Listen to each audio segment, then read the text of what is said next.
அருட்பெருஞ்சோதி அருட்பெருஞ்சோதி தனிப்பெரும் கருணை அருட்பெருஞ்சோதி. எல்லா உயிர்களும் இன்புற்று வாழ்க, வள்ளல் மலரடி வாழ்க வாழ்க, கொல்லா விரதம் குவளை எல்லாம் ஓங்குக, நல்லோ நினைத்த நலம் பெறுக, நன்றி நினைத்து எல்லோரும் வாழ்க இசைந்து. உலக மக்களே, அறிவார்ந்த அன்பர்களே, ஆண்மநேய ஒருமைப்பாடுடைய அன்பர்களே, வல்லப்பமான நமக்கு அருளிய திருவிற்பாவில் 3ஆம் திருமுறையில் காதல் மாட்சி என்ற பதிகத்திலே இருக்கின்ற பாடலுடைய விளக்கங்களை பார்த்து கொண்டிருக்கிறோம். 3ஆம் திருமுறை 19வது பதிகம் காதல் மாட்சி.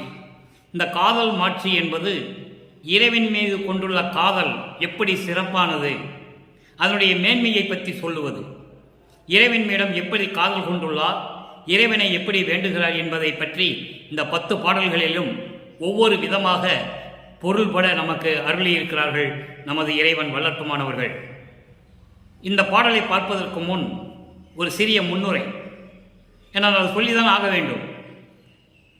இந்த பிரபஞ்சம் தோன்றிய காலத்திலிருந்தே 4 யுகங்களிலும், முடிந்து போன 4 யுகங்களிலும், கிரேத யுகம், திரேத யுகம், துவாபர யுகம், கலியுகம், இந்த முடிந்து போன 4 யுகங்களிலுமே இந்த சமயங்களும் மதங்களும் மார்க்கங்களும் எப்படி இருந்தன, சமயத் தலைவர்கள், மதத் தலைவர்கள், மார்க்கங்களுடைய தலைவர்கள் எல்லாம் எப்படி இறைவனை வணங்கினார்கள், எப்படி இறைவனை உருவகப்படுத்தினார்கள். எதுவுமே சமயங்களையும் மதங்களையும் மார்க்கங்களையும் சாராத இறைவனை சமயங்களையும் மதங்களையும் மார்க்கங்களையும் உண்டாக்கி அதன் உள்ளே புகுத்தி விட்டார்கள். பல பெயர்களிலே இறைவனை அழைத்தார்கள். ஆதியும் அந்தமில்லா தோன்றிய அருட்பெருஞ்சோதி என்ற நிலையை மக்களுக்கு யாரிடமும் சொல்லவில்லை. அப்படி இருந்த சூழ்நிலையில் பல பெயர்களை வைத்து அழைத்துக் கொண்டிருந்தார்கள் இறைவனை. எந்தெந்த இடத்தில் திருவிளையாடல் செய்தாரோ அந்த இடத்துக்கு தக்கவாறு ஆலயங்களை அமைத்து அதற்கான வழிபாட்டு முறைகளை அமைத்து மக்களை வழிபட வைத்து விட்டார்கள். சமயங்களிலும் மதங்களிலும் மார்க்கங்களிலும் நிறைய முரண்பாடுகளும் வேறுபாடுகளும் இருக்கின்றன. ஒவ்வொரு நிலைகளிலும் இறைவனுடைய வழிபாடுகள் மாறுபடும். இது எல்லாம் தேவையில்லை என்பதற்காகத்தான் இந்த 4 யுகங்கள் முடிந்தவுடனே சமரச சுத்த சன்மார்க்க சத்திய சங்கத்தை உருவாக்கி அதனை செயல்படுத்துவதற்காக ஒரு மகனை ஒரு தாயின் வழியாக இந்த மண்ணிற்கு வருவிக்க செய்தார் அருட்பெருஞ்சோதி ஆண்டவர். அப்போ சமரச சுத்த சன்மார்க்கத்தை பெற்ற பிறகு இறைவனுடைய நிலை என்ன என்பதையும் பார்த்து கொண்டிருக்கிறோம். இந்த மண்ணிலே வருவிக்க உற்ற வல்லற்பமானவர்கள், நமது குழந்தை இறைவன் வல்லற்பமானவர்கள் தான் யார் என்ற நிலையில் தெரியாத நிலையில் அவருக்கு மறைப்பு இருந்தது. இறைவன் வந்து ஆட்கொள்ளவில்லை, அதனால் மறைப்பு இருந்தது. ஏன் இந்த மண்ணுக்கு வருவிக்க உற்றோம் என்ற நிலை அவருக்கு அப்போது தெரியாது. அப்போ சமயங்களும் மதங்களும் மார்க்கங்களும் சூழ்ந்திருந்த காலகட்டத்தில் நமது குழந்தை இறைவன் வல்லற்பமானவர்களும் அந்த வயதிலே, இளம் வயதிலே எப்படியெல்லாம் இறைவனை உருவகப்படுத்தினார் என்பதையும், அதன் பிறகு 9வது ஆண்டிலே இந்த மண்ணிலே வருவிக்க உற்று 9வது ஆண்டிலே இறைவன் வந்து ஆட்கொண்ட பிறகு இவருடைய மறைப்பு நீங்குகிறது. ஆட்கொண்டாரை தவிர அருளை கொடுக்கவில்லை. நல்லா கவனிக்கணும் நீங்க. அப்போ ஆட்கொண்டு விட்டார், இவருடைய மறைப்பு நீங்குகிறது. இவர் யார் என்ற நிலையை உணர்ந்து கொண்டார்.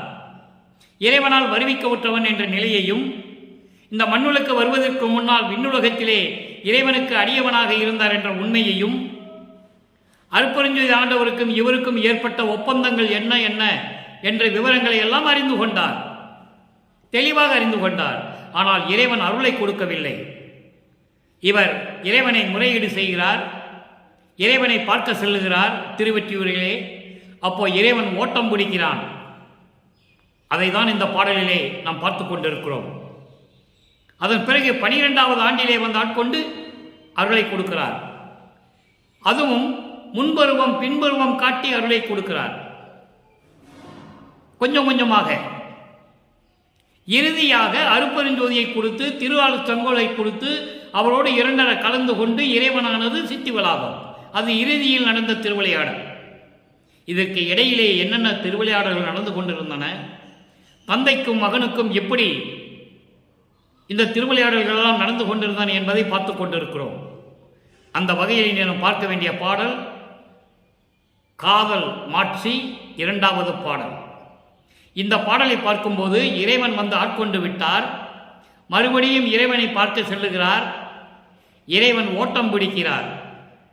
நான் இவன் பின்னால் ஓட முடியாது, இருந்தாலும் அவன் யார் என்று தெரிந்து கொண்டேன், அவனை விடமாட்டேன் என்று சொல்லுகிறார். அதை தான் பார்த்து கொண்டிருக்கிறோம். இரண்டாவது பாடலை நன்றாக கவனியுங்கள். இந்த பாடலை பார்த்த பிறகு, இந்த பாடலுடைய விளக்கத்தை பார்த்த பிறகு, இறைவனை எப்படி ஓட்டம் பிடித்த இறைவனை எப்படி பிடித்தார்? இறைவன் ஓடுகிறார், இவரால் பின்னால் ஓட முடியவில்லை. அதன் பிறகு அந்த இறைவனை எப்படி பிடித்தார் என்பதுதான் 6ஆம் திருமுறை. இந்த பாடலுக்கு விளக்கம் 6ஆம் திருமுறையில் இருக்கிறது. நன்றாக கவனியுங்கள். காதல் மாட்சி 2வது பாடல் 3ஆம் திருமுறை. தக்க வளம் சேர் ஒற்றியில் வாழ், தக்க வளம் சேர் ஒற்றியில் வாழ் தம்பிரானார். தம்பிரானார் பவனிதனை துக்கம் அகன்று காண வந்தால், துக்கம் அகன்று காண வந்தால் துகிலை கவர்ந்து, துகில் என்றால் மேலாடை, தாவணி. இவரை தன்னை பெண்ணாக உருவகப்படுத்திக் கொள்ளுகிறார். தன்னை தலைவியாகவும் இறைவனை தலைவனாகவும் உருவகப்படுத்தி இந்த பாடலை நமக்கு அருளி இருக்கிறார்கள்.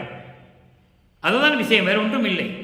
அப்போ துகிலை கவர்ந்து துணிவு கொண்டே பக்க மருவும் நம்மை திரும்பி பாராதோடு ஓடுகின்றார்.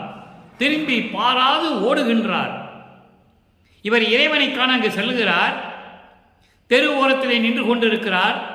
இறைவன் பவனி வருவார், அவரை பார்த்துவிட்டு செல்லலாம் என்று தெரு ஓரத்திலே நின்று கொண்டிருக்கிறார். இவரை பார்த்ததும் திரும்பி பார்க்காமல் ஓடுகிறார். இது பாடலின் கருத்து. இதை தன்னை பெண்ணாக உருவகப்படுத்தியதால், தன்னை தலைவியாகவும் இறைவனை தலைவனாகவும் உருவப்படுத்தியதால் என்னுடைய ஆடையை உருவிக்கொண்டு செல்லுகிறார் என்று சொல்லுகிறார். அவ்வளவுதான் வித்தியாசம். ஓடுகிறார். நாம் ஒக்க ஓடினாலும் அவர் ஓட்டம் பிடிக்க ஒண்ணாதே.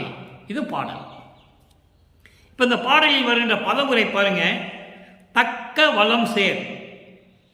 தக்க வளம் சேர் என்பது வயல்களும் நீர்நிலைகளும் சூழ்ந்து வளமோடு அழகாக திகழ்ந்து கொண்டிருக்கின்ற திருவொற்றியூரிலே இருக்கின்ற இறைவன் தம்பீரானார். தம்பீரானார் என்றால் இறைவன். அப்படிப்பட்ட இறைவன் பவனி வருவதை பார்ப்பதற்காக துக்கம் அகன்று, எல்லா கவலைகளையும் விட்டுவிட்டு, எல்லா வேலைகளையும் விட்டுவிட்டு இறைவன் பவனி வருவதை பார்க்க வேண்டும், இறைவனை காண வேண்டும் என்று நான் தெருவோரத்தில் நின்று கொண்டிருக்கிறேன். வந்த இறைவன் நான் எதிர்பாராத விதமாக எனது மேலாடையை உருவிக்கொண்டு திரும்பி பார்க்காமல் ஓடுகிறார். திரும்பி பார்க்காமல் ஓடுகிறார். நாம் அவன் கூட சென்று தொடர்ந்து ஓடினாலும் அவன் ஓட்டத்தை பிடிக்க முடியாதே. அவரோடு சேர்ந்து ஓடணும் நினைச்சா கூட அவருடைய ஓட்டத்தை பிடிக்க முடியாதே என்று சொல்லுகிறார். இருந்தாலும் நான் அவன் யார் என்று தெரிந்து கொண்டேன், அவனை விடவே மாட்டேன் என்று சொல்லுவார். அது 2ஆம் திருமுறை. 2ஆம் திருமுறையை முடித்தவனே 3ஆம் திருமுறையில் இப்படி சொல்றாரு. அவன் யாருன்னு தெரிஞ்சுக்கிட்டேன், அவனை நான் விடமாட்டேன், அவன் மீது உள்ள காதலை நான் விடமாட்டேன் என்று சொல்லுவார். அந்த விளக்கத்தை நாம் ஏற்கனவே பார்த்திருக்கிறோம். அதனுடைய தொடர்ச்சி 3ஆம் திருமுறை. என்னை பார்க்காமல் ஓடுகிறார்.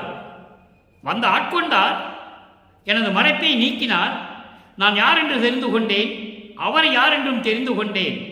அவரை பார்ப்பதற்காக வயல்களும் சூழ்ந்த திருவொற்றியூரிலே சென்று தெரு ஓரமாக அவருடைய பவனியை பார்ப்பதற்காக, இறைவனுடைய வரவை பார்ப்பதற்காக நான் தெருவில் ஒரு ஓரமாக நின்று கொண்டிருந்தேன்.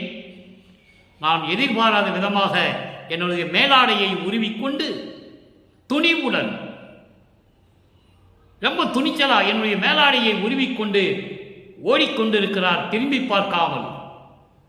நான் அவரோட ஓட நினைத்தாலும் கூட அவர் ஓட்டத்தை பிடிக்க முடியாதே என்று சொல்லி இந்த பாடலை நமக்கு அருளி இருக்கிறார்கள். இந்த பாடலுடைய பொருளை கோர்வையாக சொல்லுகிறேன்.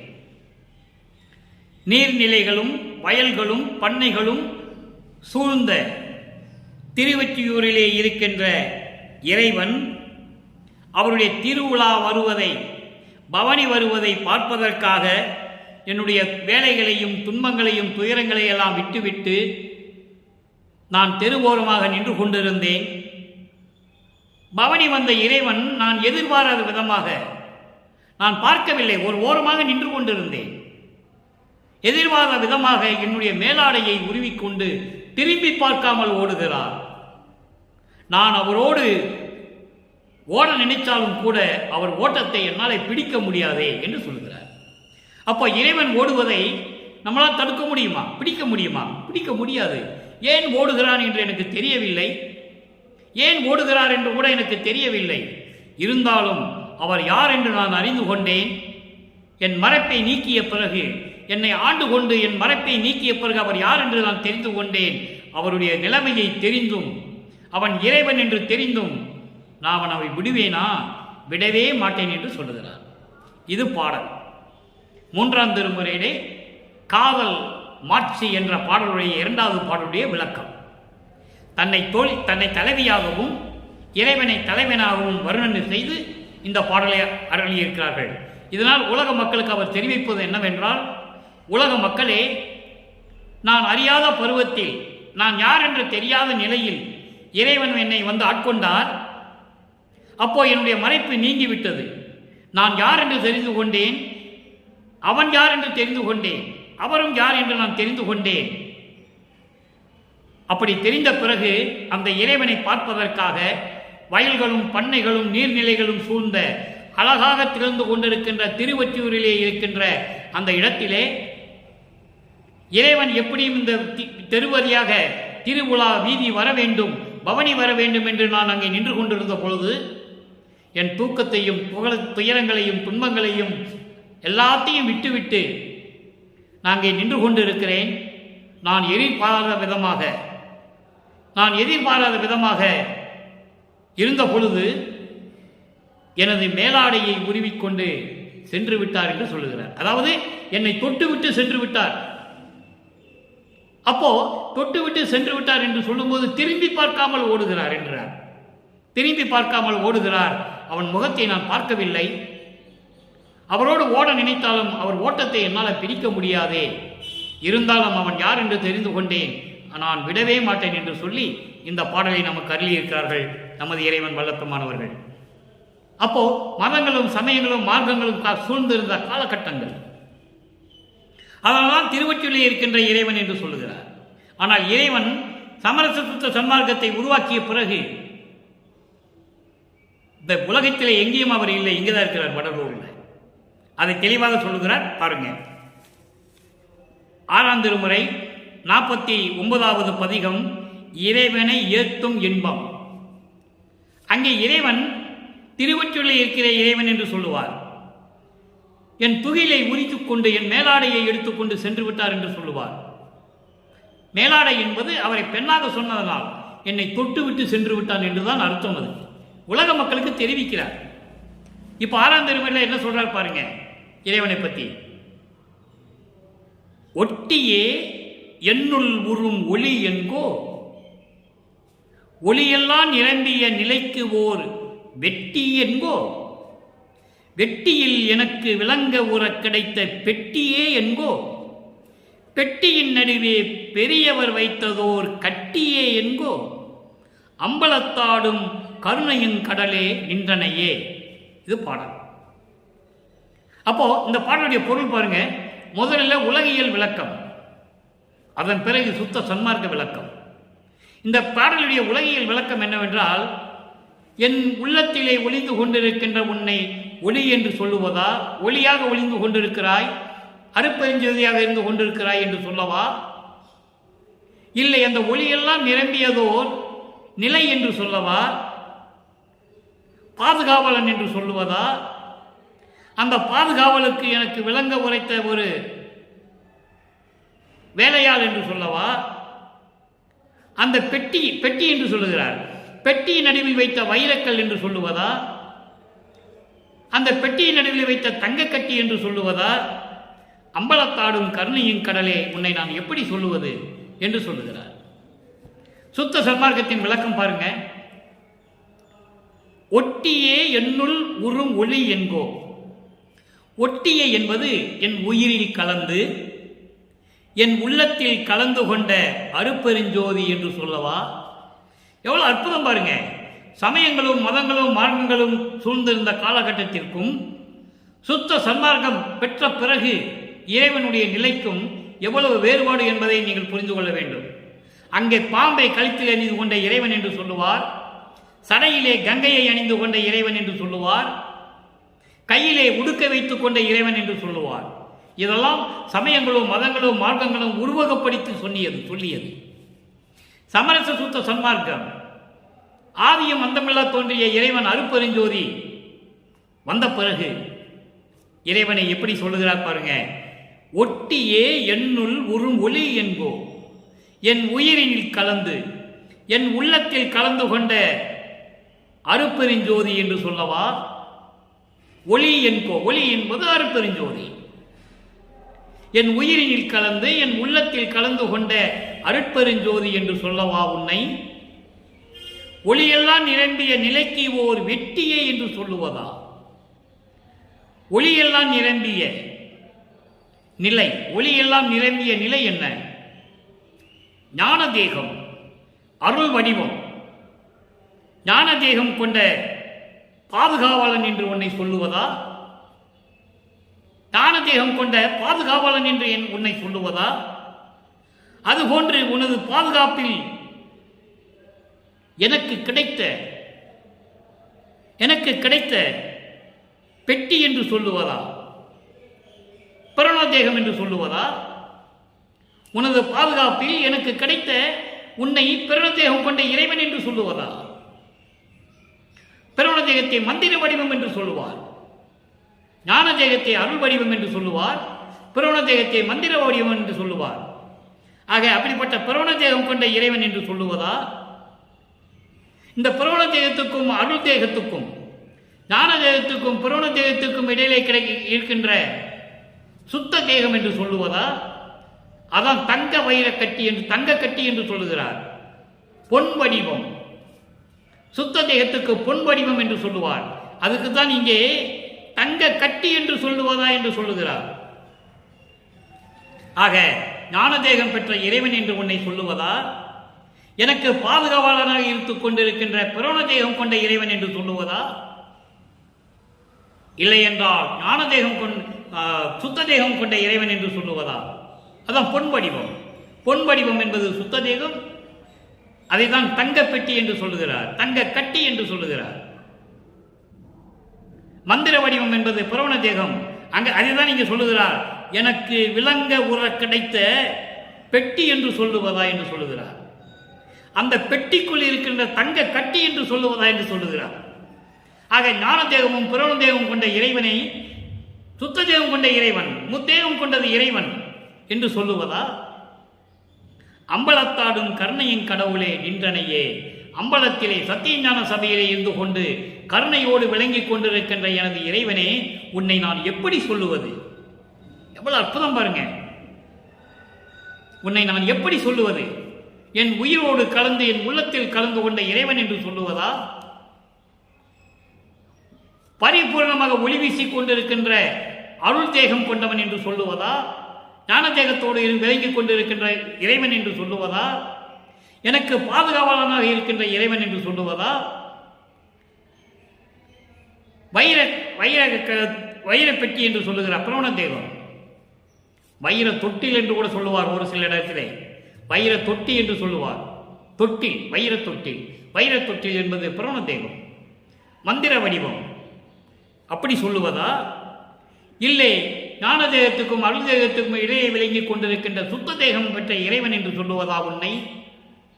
சத்தியஞான சபையிலே அருளோடு விளங்கிக் கொண்டிருக்கின்ற இறைவனே, அருப்பெருஞ்சோதி ஆண்டவரே, என் தந்தையே, உன்னை நான் எப்படி கூப்பிடுவது?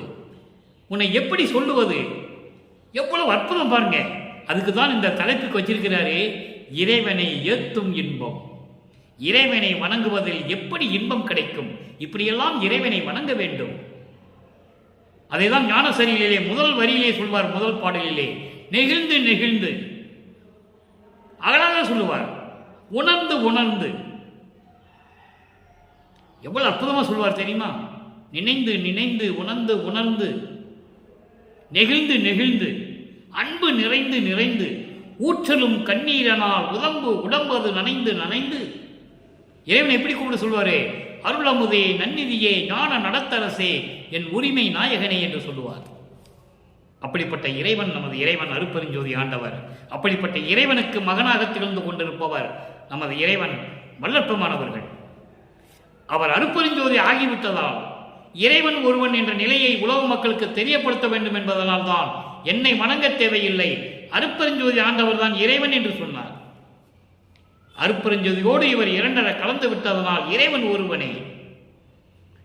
இப்ப பாருங்க, அதுக்கடுத்து பாருங்க இன்னொரு பதிகம், 52வது பதிகம், பொது நடம். பொது நடம் என்பது அருள் நடனம் என்று பொருள். அதை திருவடி புகழ்ச்சி என்று கூட சொல்லலாம். அதில் பாருங்க, சித்தெல்லாம் வல்ல சித்தனே, சித்து எல்லாம் வல்ல சித்தனே, ஞான சிதம்பர ஜோதியே, சிறியேன் கத்து எல்லாம் தவிர்த்து கருத்து எல்லாம் அளித்த கடவுளே, கருணையின் கடலே, சத்து எல்லாம் ஒன்றே சத்தியம் என எந்தனக்கு அறிவித்ததோர் தயையே, புத்து எல்லாம் நீக்கி பொருளெல்லாம் காட்டும் பொதுநடம் புரிகின்ற பொருளே. இது பாடல். அங்கே இறைவன் இவரை பார்த்து ஓடுகிறார் 3ஆம் திருமுறையிலே. அப்படி இறைவனை சமரசம் பெற்ற பிறகு இறைவனை எப்படி சொல்றார் பாருங்க. அதோடு மட்டுமல்ல, இறைவனிடம் தான் பெற்ற அருளையும் சொல்லுகிறார். சித்தி எல்லாம் வல்ல சித்தனே, எல்லா அருள் வளங்களை கொண்ட இறைவனே, ஞான சிதம்பர ஜோதியே. ஞான சிதம்பர ஜோதி என்பது அருட்பெருஞ்சோதி. நல்லா புரிஞ்சுக்கணும் நீங்க.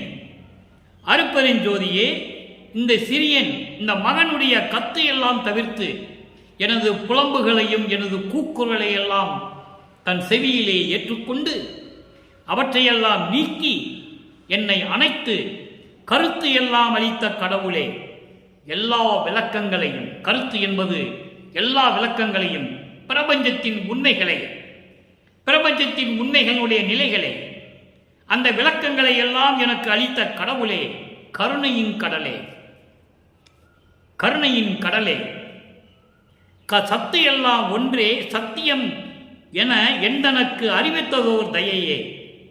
சத்து எல்லாம் ஒன்றே சத்தியம். இயற்கை உண்மைதான் கடவுள். இயற்கை உண்மை விளக்கத்தினுடைய கடவுள். சத்து என்பது இயற்கை உண்மை, சித்து என்பது இயற்கை உண்மையின் விளக்கம். இது இரண்டையும் கொண்டவன் தான் கடவுள். இது சத்தியம் என்று எனக்கு அறிவித்தவோ தயையே.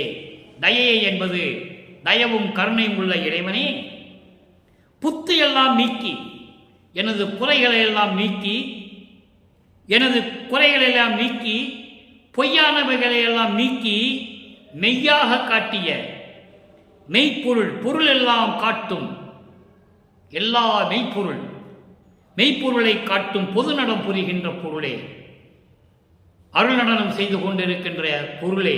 பொருளே என்றால் அருட்பெருஞ்சோதி. இதை அகவலிலே சொல்வார் பாருங்க. எப்படி எண்ணியது என் கருத்து இங்கு எனக்கு அப்படி அருளிய அருட்பெருஞ்சோதி. அதை இங்க சொல்றார். புத்து எல்லாம் நீக்கி நான் எப்படியெல்லாம் வேண்டும் என்று நினைத்தனோ அப்படியெல்லாம் எனக்கு அருளிய அருட்பெருஞ்சோதி என்று சொல்லுவார். பொய்யானவர்களை எல்லாம் நீக்கி, குற்றம் குறைகளை எல்லாம் நீக்கி, எனக்கு எல்லாவற்றையும் விளங்குற நீக்கிய இறைவன் அருட்பெருஞ்சோதி, விளக்கியவர் அருட்பெருஞ்சோதி. அதான் சொல்றாரு, எப்படி எண்ணியது என் கருத்து இங்கு எனக்கு அப்படி அருளிய அருட்பெருஞ்சோதி. என் உள்ளம் எப்படியெல்லாம் நினைத்ததோ அப்படியெல்லாம் எனக்கு அருளியவர் அருட்பெருஞ்சோதி. அடுத்து சொல்வார் பாருங்க, எத்தகை விளைந்த என் மனம் இங்கு எனக்கு அத்தகை அளித்த அருட்பெருஞ்சோதி. என் மனம் என்னென்ன என்ன விரும்பியதோ, அங்கே என் உள்ளம் எப்படி நினைத்ததோ என்று சொல்லுவார் முதல் பாடலிலே. அதுக்கு அடுத்து என் மனம் எப்படியெல்லாம் விரும்பியதோ அப்படியெல்லாம் எனக்கு அருளியவர் அருட்பெருஞ்சோதி என்று சொல்லுவார் அகவலிலே. அடுத்து இறுதியாக ஒரு விளக்கம் பாருங்க, அற்புதமான விளக்கம். இதெல்லாம் நீங்க உன்னிப்பாக கவனிக்கணும். இறைவன் சமயங்களையும் மதங்களையும் மார்க்கங்களையும் சார்ந்து கொண்டிருந்த இறைவன், அதாவது சிவபெருமான், அதையே இவரும் பின்பற்றி கொண்டிருந்த நமது குழந்தை இறைவன் வல்லற்பமானவர்கள், இதெல்லாம் தேவையில்லை என்று நினைக்கும் போது, சமரச சுத்த சன்மார்க்கத்தை உருவாக்கும் போது அருட்பெருஞ்சோதி ஆகிறார். அப்போ அருட்பெருஞ்சோதி ஆன பிறகு நமது இறைவன் வல்லப்பெருமான் அவர்கள் எப்படி சொல்றாருன்னு பாருங்க. இறை இன்ப குலைவு பதிகம் 56 6வது திருமுறை 2வது பாடல். 3ஆம் திருமுறையின் 2வது பாடலுக்கு 6ஆம் திருமுறையிலே 2வது பாடலிலே விளக்கம். இறை இன்ப குலைவு. இறைவனை பற்றி நினைக்கும் போது இந்த உள்ளம் எப்படி நெகிழ்ச்சி வரும் பாருங்க, அற்புதமாக இருக்கும். கருவில் கலந்த துணையே. நல்லா கவனிக்க நண்பர்களே, வல்லற்பெருமானுடைய இறைநிலையை 200 ஆண்டுகளாக மக்களிடம் யாரும் சொல்லவில்லை. அதை தான் இங்கே விளக்கமாக பார்க்க போகிறோம். வல்லற்பெருமான் யார்? அவர் எங்கிருந்து வருவிக்க உற்றார்? அவருடைய தந்தை யார்? தெளிவாக இங்கு விளக்குகிறார். நன்றா பாருங்க. கருவில் கலந்த துணையே. நான் ஒரு தாயின் வயிற்றில் கருவாக இருக்கும் போது என்னோட கலந்து கொஞ்சி குலாவிய துணையே. தெளிவாக சொல்லுவார். இன்னொரு பாடலில் கூட சொல்லுவார். உரைநடை பகுதியிலையும் தெளிவாக சொல்லுவார். எப்படி கருவிலே வந்து தன்னுடைய இருளை நீக்கினார், கருவறையை இருட்டாக இருக்கின்ற நினைக்கும் போது எப்படி ஒளி காட்டினார் என்று சொல்லுவார். பசி எடுக்கும் போது எப்படி அருளமுதம் கொண்டு வந்து கருவறையிலே வந்து கொண்டு வந்து கொடுத்தார் என்று சொல்லுவார். உடம்பு புழுக்கமாக இருக்கிறது என்று சொல்லும் போது அமுத காற்று தென்றல் காற்று வீசினார் என்று சொல்லுவார். அதை தான் இங்கே சொல்லுகிறார் 6ஆம் திருமுறையிலே. கருவில் கலந்த துணையே. ஒரு தாயின் கருவில் இருக்கும் போதே என்னுடன் கலந்த எனது துணையே, என் கனிவில் கலந்த அமுதே, என் இரக்கத்தோடு கலந்து கொண்ட எனது அமுதே, என்னையும் இரக்கந்தன்னையும் ஒன்றாக இருக்க இசைவித்து மன்னி வாழ்வுற வருவித்த கருணை வள்ளல் நீ என்று சொல்லுவார் ஒரு பாடலிலே. அதைதான் இங்கே சொல்லுகிறார். என் கனிவில் கலந்த அமுதே, என் இரக்கத்தோடு கலந்த அமுதே, இறைவனே, அருட்பெருஞ்சோதியே, என் கண்ணில் கலந்த ஒளியே, என் கண்ணில் கலந்த அருட்பெருஞ்சோதியே, என் கருத்தில் கலந்த களிப்பே, என் உள்ளத்தில் கலந்த பேரின்பமே, என் உருவில் கலந்த அழகே, என் உருவில் கலந்த அழகே, என்னோடு கலந்து கொண்டு எனக்கும் 3 தேகத்தை கொடுத்த இறைவனே. ஞான தேகம், புராண தேகம், சுத்த தேகம், 3 தேகம் கொண்டவன் இறைவன் அருட்பெருஞ்சோதி. அந்த தேகத்தை எனக்கும் கொடுத்த இறைவனே, என் உயிரில் கலந்த உறவே, என் உயிரோடு கலந்த என் தந்தையே, அதன் மெய்புறமா மெய்ப்பொருளே என்று சொல்லுவார். 6ஆம் திருமுறையிலே ஒரு பாடலிலே சொல்லுவார். வெட்ட வெளியாய் காட்டி என் மெய்புறமா மெய்ப்பொருளே. தெளிவாக சொல்லுவார். அதுதான் சிதம்பர ரகசியம். அப்படி என் உயிரில் கலந்த உறவே, எனது தந்தையே, என் உணவில் கலந்த சுகமே, எனது உணர்வில் கலந்த பேரின்பமே, என்னுடைய ஒருமை பெருமானே, என்னுடைய ஒருமை பெருமானே, நீயும் நானும் வேறில்லை, நீயும் நானும் ஒன்று என்று என்னோடு இருந்து கொண்டிருக்கின்ற இறைவனே, பெருமானே. அதான் ஒருமை பெருமான் என்று சொல்லுகிறார். ஒருமை பெருமான் அத்துவிதம், துவைதம் இல்ல, அத்துவிதம். அத்துவிதம் என்பது நீயும் நானும் வேறில்லை என்ற உணர்வு, எல்லாமே ஒன்று என்ற உணர்வு. அது அத்துவைதம். துவைதம் வேறு, அது வேறுபட்டது, இரண்டானது. அத்துவைதம் அப்படி அல்ல, ஒன்றானது. அதை தான் இங்க சொல்லுகிறார். என்னுடைய ஒருமை பெருமானே.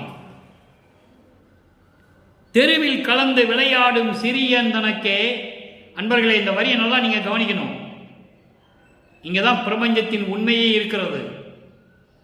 தெருவில் கலந்து விளையாடும் சிறியன் தனக்கே, சிறியன் தனக்கே மெஞ்ஞான சித்தி அளித்த பெரும் கருணை தேவே.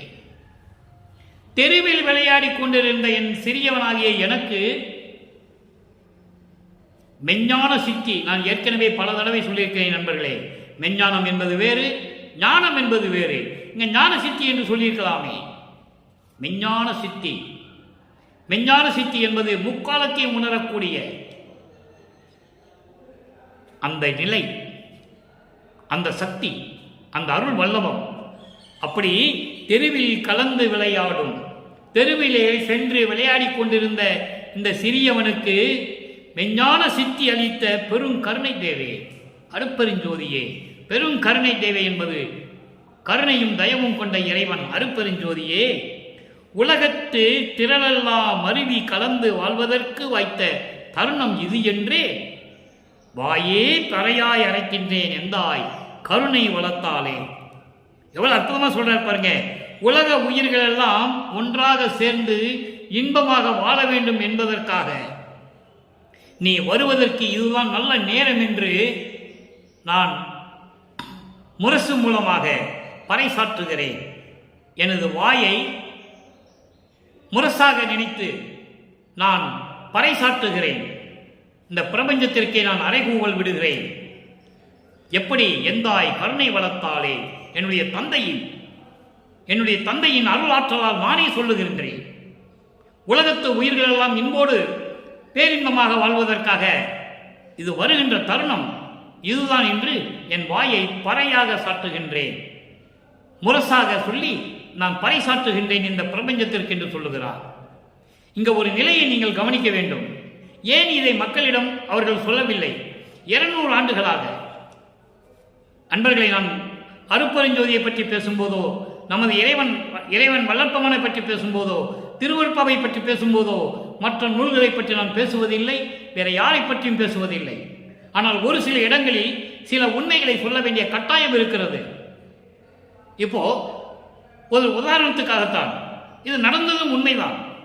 சம்பந்தன் 3 வயதிலே முளைப்பால் குடித்து அருள்ஞானம் பெற்றான் என்று வல்லற்பமானை சொல்லுகிறார். 1ஆம் திருமுறையிலே சொல்லுவார், சம்பந்தனுக்கு முளைப்பால் கொடுத்து திருஞான சம்பந்தன் ஆக்கினையே என்று சொல்லுவார் இறைவனை. அப்போ அதை சொன்னார்கள், மறுக்க முடியாது, உண்மைதான். அதே நேரத்தில் வல்லற்பவான் கருவில் இருந்ததை சொல்ல வேண்டும், கருவிலே இறைவனிடம் பெற்றதை சொல்ல வேண்டும். அதை சொல்லவில்லை. அதனால் மக்களுக்கு தெரியவில்லை. வல்லற்பவானை ஒரு சாதாரண ஒரு ஞானியாகவோ யோகியாகவோ துறவியாகவோ என்று சொன்னார்கள்.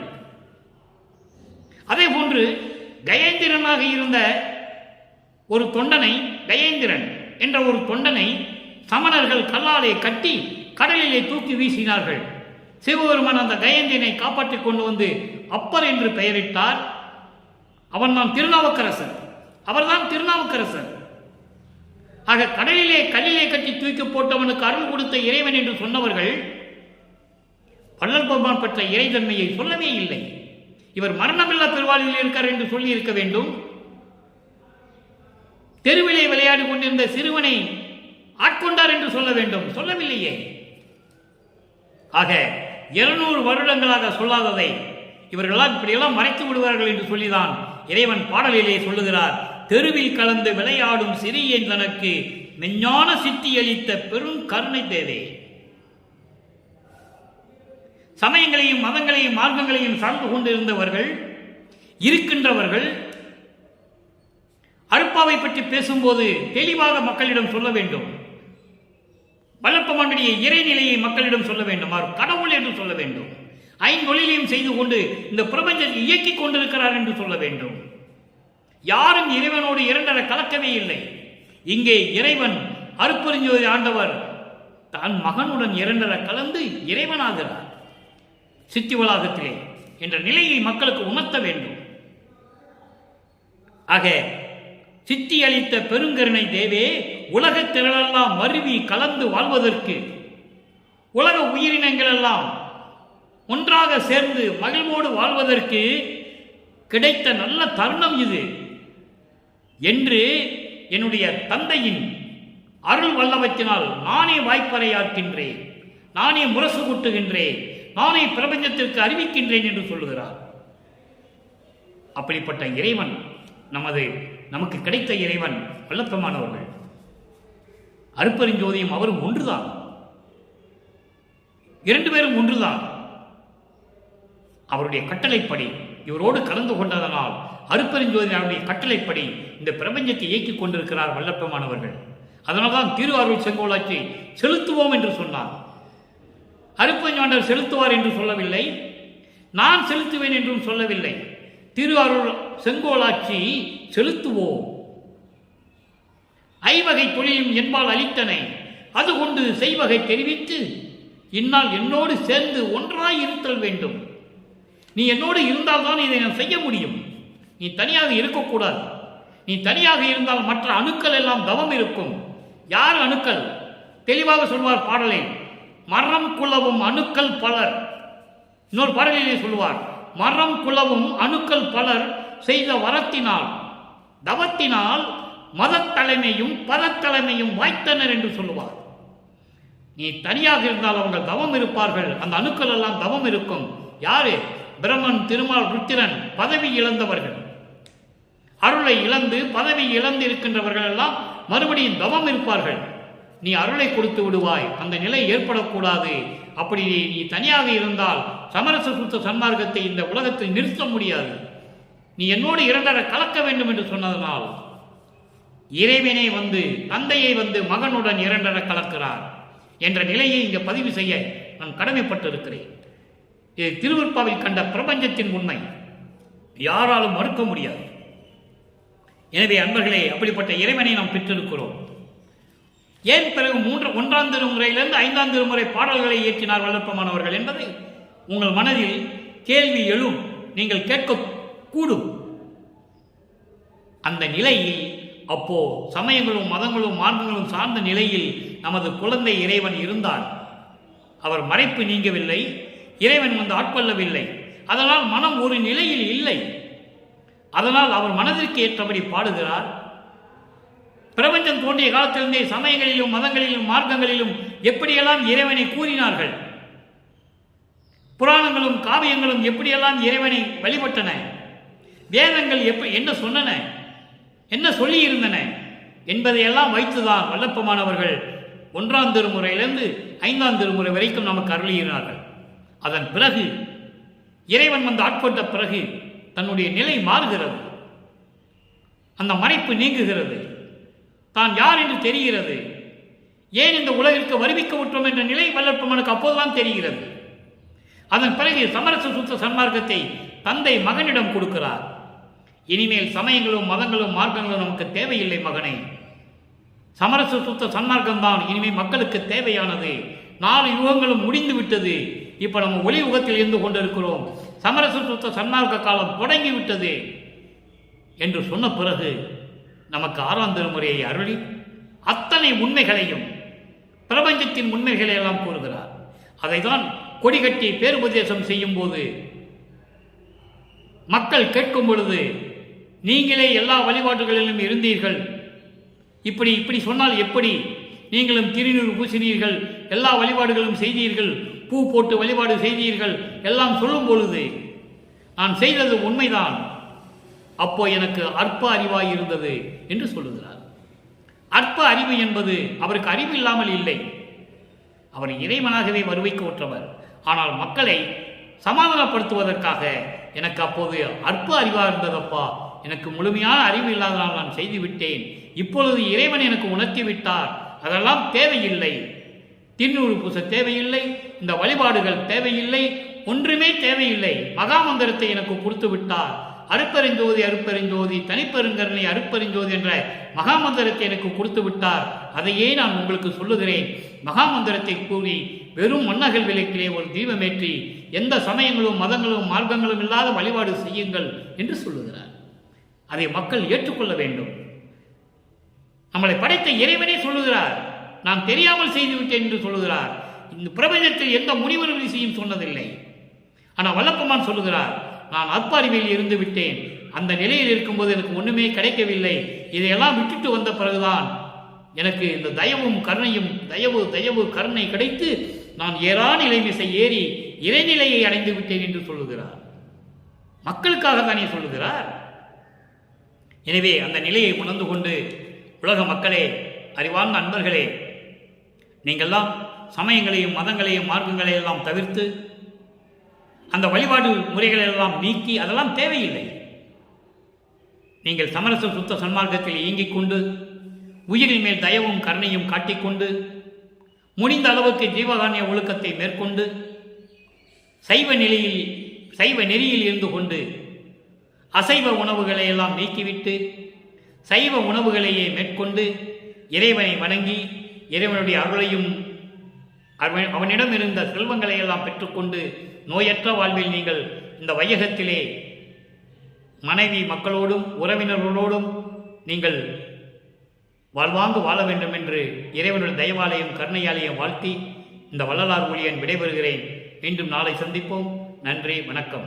அருட்பெருஞ்சோதி அருட்பெருஞ்சோதி தனிப்பெரும் கருணை அருட்பெருஞ்சோதி.